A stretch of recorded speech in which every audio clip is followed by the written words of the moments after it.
मात पिता गुरु सेवा से खुद ही अर्चित हो जाता है। इनकी जो आज्ञा को माने वो खुद चर्चित हो जाता है।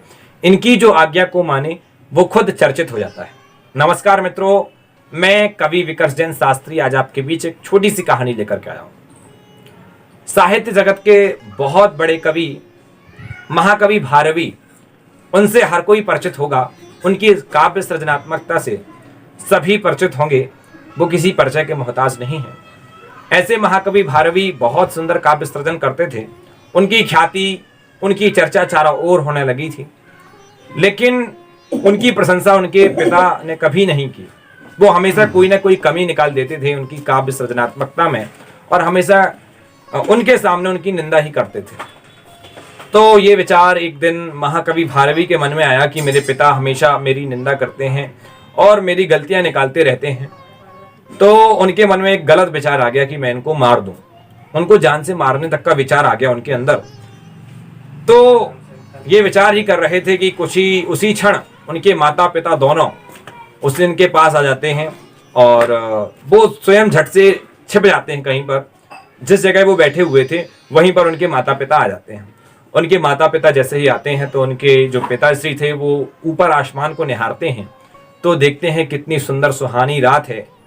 तो उस रात का जो दृश्य था, परिदृश्य को देख करके उनकी माताश्री से कहते हैं कि आज की चांदनी रात और चमकते सितारों को देख करके ऐसा लग रहा है जैसे कि हमारे महाकवि, हमारे प्रिय पुत्र की काव्य कीर्ति पूरी ओर फैल रही हो, चारों ओर फैल रही हो।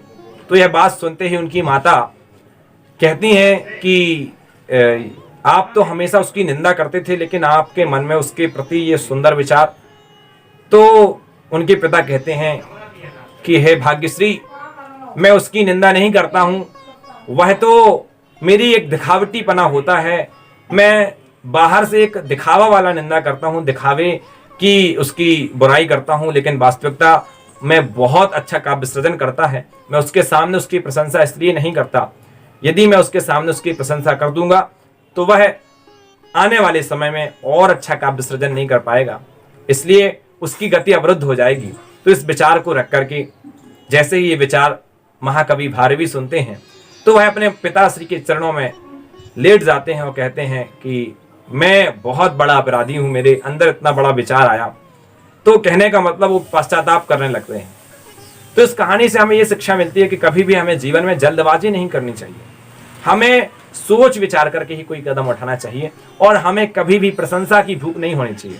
यदि हम प्रशंसा की भूख रख रहे हैं अपने माता पिता और गुरुओं से, तो आप निश्चित ही, यदि आपके सामने आपके माता पिता और गुरु यदि आपकी प्रशंसा करते हैं तो आप निश्चित मानिए कि आप उससे आगे नहीं बढ़ पाएंगे। यदि आपके माता पिता आपकी प्रशंसा नहीं कर रहे हैं तो निश्चित आपकी वो प्रशंसा करते हैं। यदि चारों ओर आपकी ख्याति फैल रही है तो आपके पिता को भी गर्व होता है, माता को भी गर्व होता है, गुरु को भी गर्व होता है।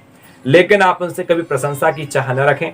जहां भी आपकी प्रशंसा हो वह आप थोड़ा सा दूरी बना करके रखें, और प्रशंसा में कभी उलझे मत। यदि आप प्रशंसा में उलझ गए तो आप समझिए आप विरुद्ध हो जाएंगे। इसलिए अपने जीवन में इस कहानी से प्रेरणा लेना है कि हमें कभी भी जल्दबाजी में कोई निर्णय नहीं लेना चाहिए, और कभी भी हमें प्रशंसा की चाह नहीं रखनी चाहिए। हमें अपनी कार्य को, अपनी उन्नति पथ की ओर अग्रसर होते हुए अपने कार्य को निरंतर गति प्रदान करनी चाहिए। परमात्मा पिता गुरु के चरणों में अपने श्रद्धा पूर्वक नमन और श्रद्धा के साथ उनके प्रति आस्था रखनी चाहिए। नमस्कार दोस्तों, जय हिंद, जय भारत।